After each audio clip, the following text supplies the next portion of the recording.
this is a bonus question with Sunny because I couldn't let it get away. I noticed at the top of the show that you acknowledged that your show is taking place on First Nations territory, and at the end of the show, you let us know about the expanded access ways people can see your show. And I was just wondering if you could talk about what those ways are and when they're happening, and if you could and how it is that you are coming to offer them, and if you could talk about the acknowledgement at the top of the show of First Nations territory, why that happens in your show. Okay, cool.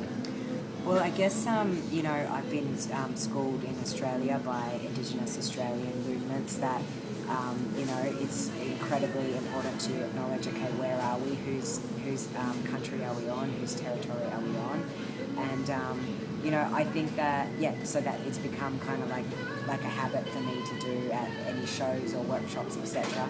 And I think that we need to keep reminding ourselves too, though, that it's very easy to just kind of say that and let it roll off the tongue, and we have to, or when I say we, I mean, settlers, particularly white settlers, but also, other settlers as well, need to keep reminding ourselves and exploring how can we make that be something more meaningful than, kind of like words at the beginning of a show or something. And that's something I'm continually learning and, being schooled on and trying to, pay attention to as well. In terms of the other part of the question, for me, I want a whole array of people, from all different walks of life to be able to come and access the show. And, there are a lot of, I guess it's tied into the theme of the show, right? There are a lot of kind of systemic reasons why some people struggle with, addiction. Like, for example, the fact that within queer communities there's a lot higher drug and alcohol use, and that's probably largely because, a lot of queer people face a bunch of, discrimination and blah, blah, blah, and obviously different sorts of discrimination depending on whether, there are other locations like, race and gender and class, etc. too. But for me, I guess it's about not only like me kind of going, I want other people to access my work, but for me it's actually about going, the community that I want to live in involves people with all different abilities.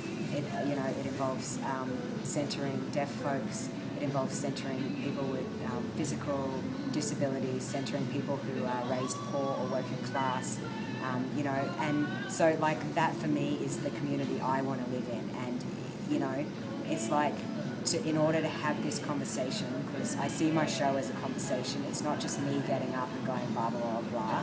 Like, to get to that point, I've had extensive conversations with my community before making the show, and then after the show I have an ongoing conversation because, I get like literally hundreds of emails, letters, people talk to me, share their own stories, etc. So it's, if I want to be engaged in a conversation that with a really diverse, awesome, amazing community, then I have to make sure that I'm actually taking all the steps to make sure people can come and participate in the conversation, so we can actually explore it together. Right. So that means, providing free childcare at one of the shows and ASL interpretation, and there's been like ticket subsidies for low-income folks. So anyone who emails me and goes, I can't afford to come and see the show, I put a free ticket on the door for them. And that's been through the hard work of a lot of people. Like, I've had an access coordinator, I've had childcare volunteers, I've had amazing ASL interpreters, I've had my community has donated so far $1,300 towards the access costs. So basically my community went, we want lots of people to come and talk about this too, and we're going to put our money, to actually make sure that happens. So, yeah. Thanks, Sunny. Cool. Thank you. Thank you.